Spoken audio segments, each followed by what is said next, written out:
And, I'd broken all 10 commandments, including murder. And I knew that that meant that when I was 95 years old, I was going to keel over dead and go straight to hell.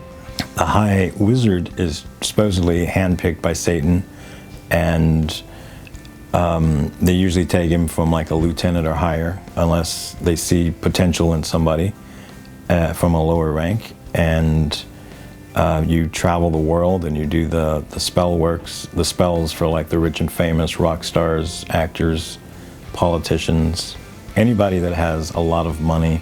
Well, Satan doesn't want that person. He doesn't want the person that's not willing to do anything. He wants you to be in the mud. He wants to drag you through the mud. He hates you. He's not your friend. What's this about dividing churches? How did you do that? Gossip.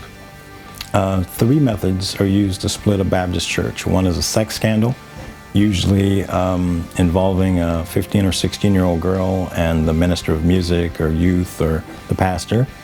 A monetary scandal, and a gossip scandal. Friends, how's it going? How's the family? Okay, so last week we were speaking with Zachary, and today we're going to continue. We've just now seen a summary of our last program before I started speaking, and well, that being said, we're going to keep going where we left off last time. Zachary, here we go. We left off saying that you did all of this for pleasure, for power, to gain a higher, we could say, status. But the thing about dividing churches, was it part of your work? Was it for pleasure? No, it's part of the job. It was, they found out that I grew up Baptist, and they told me that, well, that's great now, so you know how to break up a Baptist church. And I thought, no, I don't. I don't have any idea. And they told me that I did. I just didn't realize it. It's like, it's one of those hidden talents you don't know you have until somebody gives you the right information. So they told me basically what the process was, and then I had to go to a Baptist church, and I was there to observe. Like, I was told who the people were that were doing what I was going to do, but I wasn't to approach them. I was just to watch what they do. And so watching that, I did that at like 2 or 3 churches. And watching that, it was like, wow, this is easy. I could do this all the time. I didn't really want to do it, but it was kind of explained to me that, you're being given all this stuff. There's no free ride.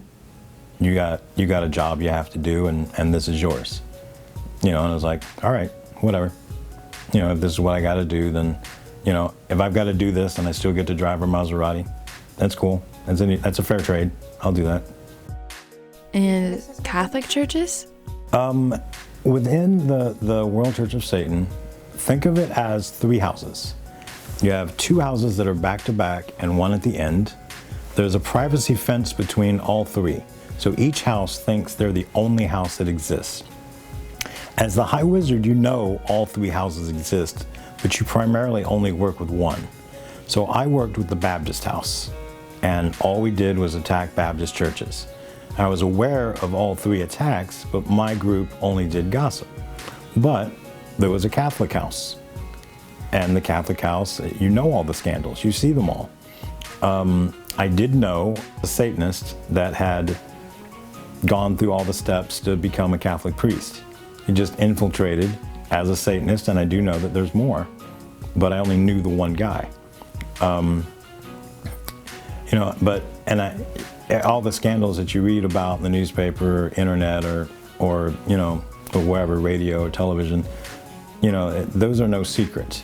And again, they're attacked. The other house, those are both active attacks. We also have a house that does passive attacks, and I know thinking, what the heck is a passive attack? We have a house that puts out promotional material and propaganda, books, tapes, CDs, DVDs, shows, movies, papers, articles, speakers that travel the world, and they speak on socialism, communism, New Age religion, atheism. So next time you see an atheist speaker going somewhere, there's a very good chance that he's a Satanist, and he knows there's a God, and he knows there's a devil. But if he can convince you not to believe in God, because the devil, you'd think, a being with that much pride obviously wants you to worship him. But that's not necessarily what he wants. What he wants you to do is not worship God. So, atheist, he's got you. He's got you right there. He's got you right where he wants you to be. You're not worshiping God, he's good. You can just remember that there's going to be no atheists in hell. Okay, Zachary, when and how did you leave all of this? Well, I kind of equate it to working in a candy store. When you first get to the candy store, it looks like thousands of different types of candy. And there's bright lights shining everywhere and brightly colored tiles on the walls and on the floor, and it's always clean. And it's the most amazing smell you've ever smelled in your life. There's like all this, you've got like the sugars and the jelly beans and the chocolate stuff and candies from all over the world and stuff you've never had before, and of course all your favorites. And it's your first day on the job, so you're thinking how exciting this is going to be. And after 30 days, you've had all the candy that you like. And after 6 months, you have now tried all the different flavors of licorice that you knew you'd never eat. And after a year, the tiles aren't as shiny anymore. And 3 years later, they refurbished the store. But it stinks now. And after about 5 years, you realize that when new candy comes out, it's just a new wrapper. It's the same old candy. It's just like when crack cocaine came out. People are like, crack, we've got something new. No, it's still cocaine. So, the job sucks. And 6 years, 7 years in, you're like, I don't want to do this anymore, but I can't stop. I signed my soul away. The only way to get out of this is to die. You either have to commit suicide or be murdered or die of old age, die in a car crash or something. I don't want to die no matter what way I go, because I know when I die, I go to hell. So not wanting to do this, but then I had this job that on day one, where the candy smelled great and everything looked so amazing. Imagine having that job for 12 years. And in your 12th year, this job sucks. It's awful. It stinks. It's ugly. The lights are disgusting. The tiles make you want to throw up. The candy itself, you can't believe that people still want to do this stuff. Why do people keep coming back? It's like, why? It doesn't make any sense to you. And one day, I planned my escape, and I drove out of town, except I kept going. I was supposed to go somewhere, and I just kept going. And I drove till I ran out of gas, and I sold my car the next day for scrap, took some money and hitchhiked across the United States. Went to a Greyhound bus stop, and my goal was to go into Canada. And I got up there and I got rejected at the border. And so they said they would take me anywhere I wanted to go. So I closed my eyes and opened up a United States atlas, put my finger down, and it landed on Oklahoma. I thought, all right, I don't know anybody in Oklahoma, but I'll go. And I went there, and I lived there for 3 years. And then I decided I'm going to try Canada again. I drove up this time, and I got rejected again at the border. And then a friend told me, hey, there's a border crossing where there's no guardhouse, no guard. You just drive right across. I thought, that's the way for me. So I drove that way, and that was the very first day that a particular guard was working at his very first job. God's got a sense of humor. So I got rejected again, and I had $18 on me and about a half a tank of gas, and I drove to Vermont. It was like the closest state to me, and I drove there, and I stayed there for I was there for a few years, and I was just I was addicted to magic. I didn't join a coven because I was afraid I'd be found out. I was afraid that they would still find me, but I was still doing my magic. I didn't join organized Satanism, but I still did all the magic I was doing. And then like in October of '07, I got married, and I was working in a jewelry store at the mall. And about 3 months later, 3 months after my marriage, it was January of '08, I went into work one day, and this woman came up, and she said she wanted to buy a pair of earrings. And I was like, all right. So I bring out a pair, and she's like, well, actually, you know, I like these, but I'm shopping with my daughter, and I'm going to continue that, and when I'm done, I'll come back and I'll get them. And I knew when she said that means I'm going to go find them cheaper someplace else. But she had an honest face, and I thought, she's really going to do it. And 3 hours later, she came back. We did the transaction, and I handed her the receipt, and I said, you know, if you call the 800 number on the receipt, we have this deal where if you take a survey, you might win $1,000. And she goes, that's great. I've got something for you, too. And I thought, oh, gosh, no, please. She's going to pull out a pamphlet and give it to me and tell me I need to drop to my knees and beg for forgiveness and all this stuff. I don't have this option. I sold my soul. You can't explain this to these do-goody-good Christian people because they just try even harder to convince you that you can turn to God. So I've learned to just lie, smile and nod and take whatever it is they give me. And then when they turn their back, I'll throw it in the trash. And instead, she pulled out a little gold disc. I don't know what this is. And then she said the strangest thing. And she said, the Blessed Mother is calling you into her army. I'd grown up Baptist. Mary gave birth to Jesus. Blessed Mother, no idea who that is. And she says it's very powerful. Now, I know she can't be Christian because Christians don't bless anything. So I'm thinking, okay, she represents some female deity cult, probably. I'm not really interested. I came from two big cults. I'm not really interested in whatever she's got. Don't care. I just kind of tune her out. And she's talking on and on and on and on. You know, and I'm thinking, why do I attract all the crazy people? Then she, I tune back in, and she says it's very powerful again. Well, now I feel like she's challenging me in some way. Thinking, okay, you don't tell me something's powerful. I used to be the High Wizard. When I was the High Wizard, there's between 2 and 5 in the world. The number could be as low as 1 or as many as 10. We are the top magic people in the world. So let's say now there's 7 billion people. I would have been one of the top magic people out of 7 billion people. Whatever you're handing me there can do nothing to me. There's nothing it cannot touch anything to do with me. I don't care what it's done, what you think it is. This blessed miraculous metal is not touching Zach, the High Wizard. And I stuck my hand out. Now, I knew at that time that I could feel energies on something.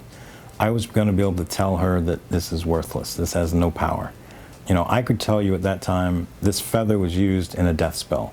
That amethyst was used in a protection spell. That rock was used in nothing. Your friend found it on the road, made up a story, and lied to you about it. So I know I'm going to feel this thing, and I'm going to toss it on the floor, or I'm going to slam it on my counter, and I'm going to tell you this can do nothing. It's worthless, just a little piece of tin. And she stuck it in my hand, and I clenched my fist around it, and my mall and my store were gone and completely disappeared.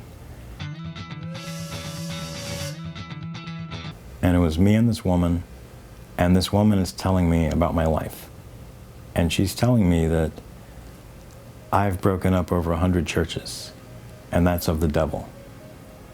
And I've participated in over 100 abortions, and that's of the devil. And she lists about 10 sins in a row, and all of them end with, and that's of the devil. I'm terrified. I don't know what to do. I'd like to run away, except that I'm floating in this void, and I'm not touching the floor. I want to let go of the metal, but what happens if I fall through this void? I was one of the top magic people in the world, and I did not have the power to transport me and another person to a place like this. I'm equating what she's doing with magic. I don't have this kind of magic power. I'm scared to death. I don't know what to do. I'm sure like my jaw is like, you know, touching the floor basically. And she says again, the Blessed Mother is calling you into her army. And I knew instantly that that was the Mother of God. A strange revelation for a former Baptist. We would never say Mother of God. And in the instant that I knew that, Mary appeared. She took me by the hand, she gently smiled, and she turned me around. Jesus was standing behind me.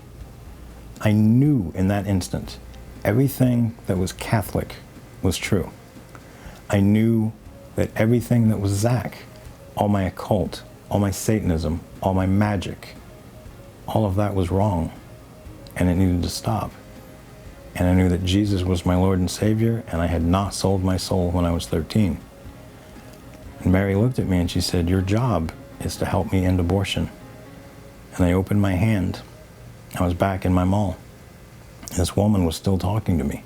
She told me where she went to church. I started going to Mass there like practically the next day. You know, it took us about 5 months total to enter the Catholic Church. My RCIA was done through a priest named Monsignor LaValle. You know, I got my first spiritual director was Father Anthony Gramlich. He's the rector for the National Shrine of Divine Mercy in Stockbridge, Massachusetts. You know, I officially entered the Catholic Church in May of 2008. We started All Saints Ministry around 2010, and I currently travel the world giving this message and telling people that the devil is an idiot. Don't be scared of this guy. You gotta think of him as like a dog on a barking leash. You know how long the leash is. Don't let him get a hold of you, because he'll tear you up if he gets the chance. Don't give him the chance. Stand back just far enough. Kick him in the teeth if you can. Pull out your rosary and beat him to death. But don't let him get a hold of you. Don't fall for his little stupid little games and snares.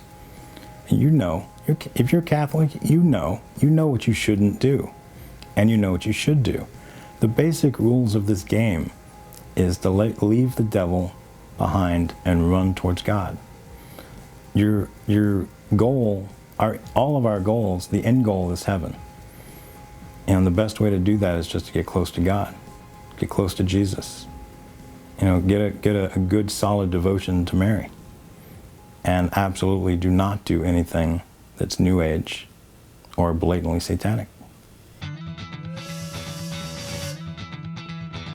Okay, Zachary, I have a few questions. Thanks be to God, you've been able to leave all of this. Now, when you say it's impossible to sell your soul to the devil, what do you mean? Well, in my talks, I usually equate it to, I ask the audience, do any of you have a friend that has a nice car? Inevitably, somebody will raise their hand, and I'll say, can you legally sell me your friend's car? No. Why not? It doesn't belong to you. It's the same reason you can't sell your soul. God died for you. Jesus paid the ultimate price for your soul. You cannot sell it, loan it, lease it. What you can do, you can give your will to the devil. And the devil will lie to you because, surprise, he's a liar. Tells us that in the Bible.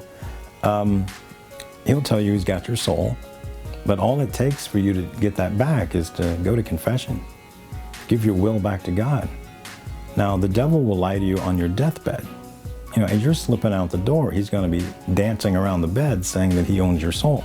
What he's wanting you to do is to launch into despair, because that's a mortal sin and you'll find yourself in hell. You know, close your eyes, just keep saying the rosary, keep asking Mary to crush his head on your way out the door. You'll be fine. Zachary, can you explain a little bit what New Age is?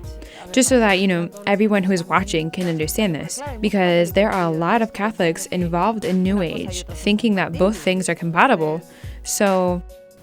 Well, New Age religion, basically New Age is defined as anything that has removed God, the devil, heaven, or hell from its equation. So, people like Jehovah's Witnesses, they've removed hell from their Bible. They've also added a lot of stuff to their Bible that's not quite true. Buddhists have removed all four. Although there's 4 types of Buddhism, and one type has a type of heaven that you go to and you get reincarnated and you come back as something else.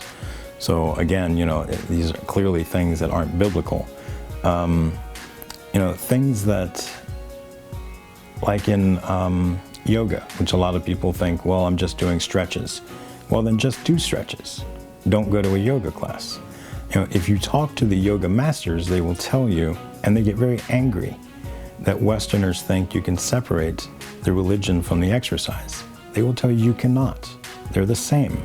You're holding the position of a Hindu god. What do you think a Hindu god is? Well, they look scary to begin with, because they are, because a Hindu god is a demon. So do you think holding the position, if somebody came to you in the first place and said, hey, I've got a great exercise, it requires you to hold the position of a demon, would you do it? You probably wouldn't do it. But when they say, these stretching exercises feel great, this will help you with your posture, with this, with that, you'll lose weight, you'll stop smoking. It's like the smoke of Satan has entered, and we buy into it. There's a place in America called Whole Foods. And I'm not saying Whole Foods is a bad place, because I buy food there. It's a lot healthier than going to some grocery stores. But you have to read the label, because on a lot of products in Whole Foods, it'll tell you on the back, blessed by a shaman, blessed by a witch, blessed by a voodoo practitioner. It'll have like feel good, like it's been blessed with love and light. It's like, these aren't Christian ideals. These are all New Age type things, And if something, a lot of stuff, if it sounds New Age, it is. Don't think, well, my priest said this is okay, or the nuns do this. There are places in America and around the world where the nuns practice Reiki, and they do it in the hospital. Now, for you that don't know, Reiki is magic. Reiki has, as the person is becoming a Reiki master, as you go up, there's 4 levels. As you go to the different levels, magic symbols are drawn on your body. When you become a Reiki master, the final magic symbols are drawn on your body, and you're given your own personal spirit guide, which would be a demon that's now attached to you. So basically, you have a serious case of oppression. And every time you practice Reiki on somebody else, you are putting magic spells on them, which a magic spell could be defined as you are praying to the devil to attach a demon to somebody else. So when you go to the Reiki practitioner, he is putting magic spells on your body and trying to attach a demon to you to make you better. Tell me when that doesn't make sense. I'm left without words. Zachary, more than anything, I'm going to ask that we pray for you. We have to pray for you because I'm sure that the devil is not very happy with your testimony and with all that you are doing. But it's all for a good cause. Thank you, Zachary. Thank you for being here. Thanks for your courage and for giving your testimony. Thank you, Christina.